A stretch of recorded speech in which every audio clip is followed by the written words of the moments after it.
My name is Adeyinka Adeyemi. I'm the CEO of Intermarc Consulting. What trends are shaping the fintech industry and how will they impact traditional financial system? Well, so the fintech industry in Nigeria is very dynamic and it's moving at a very fast pace. If you're talking about trends that shape fintech industry, then you are talking about new technologies.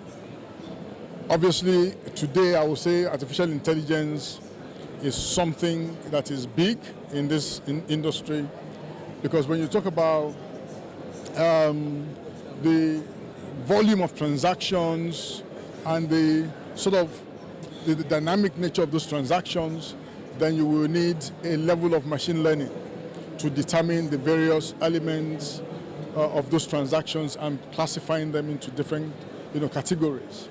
So that's big for now. Obviously, you then look at the market.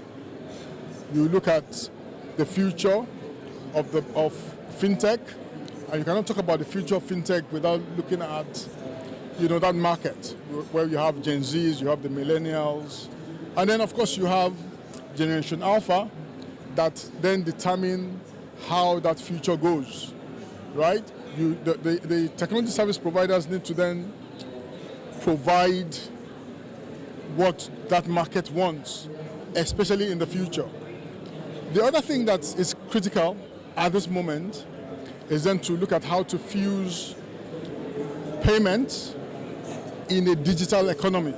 Obviously, there's a new law that has been enacted by the federal government of Nigeria, the Nigeria Digital Economy and E-Governance Law, that provides a legal framework for the digital economy, which really is the gig economy, really.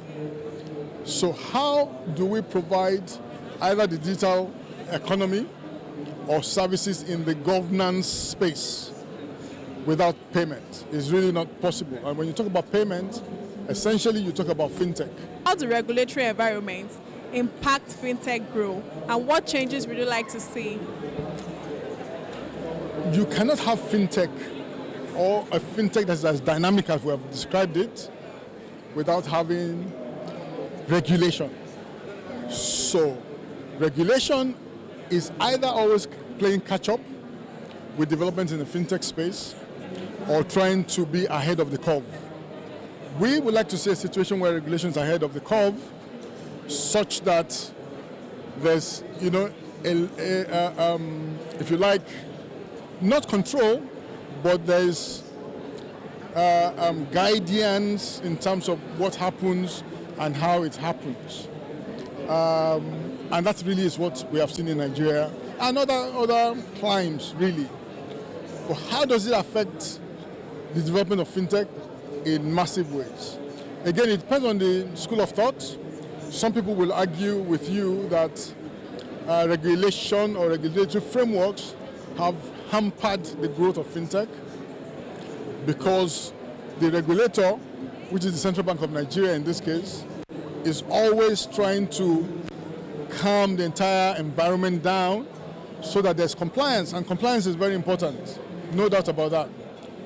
But some other school of thought would like to see a situation where the fintech ecosystem or the fintech industry is allowed to express themselves in a more creative manner, which is at, variance with what regulation says sometimes. But there's always a balance.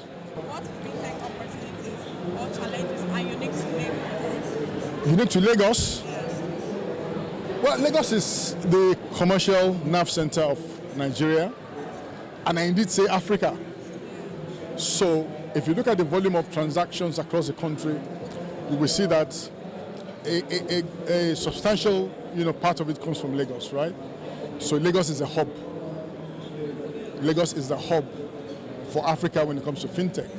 That also explains why a lot of the fintech companies are here. Do you understand? In Lagos.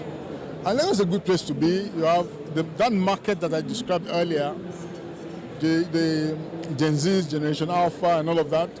Here, We also find that commerce, which is what fintechs need to thrive, either e-commerce or the regular marketplace that we all go, is massive here. So the business environment is very good. The climate for commerce is very good, and it's just a place where fintech can do best in Nigeria.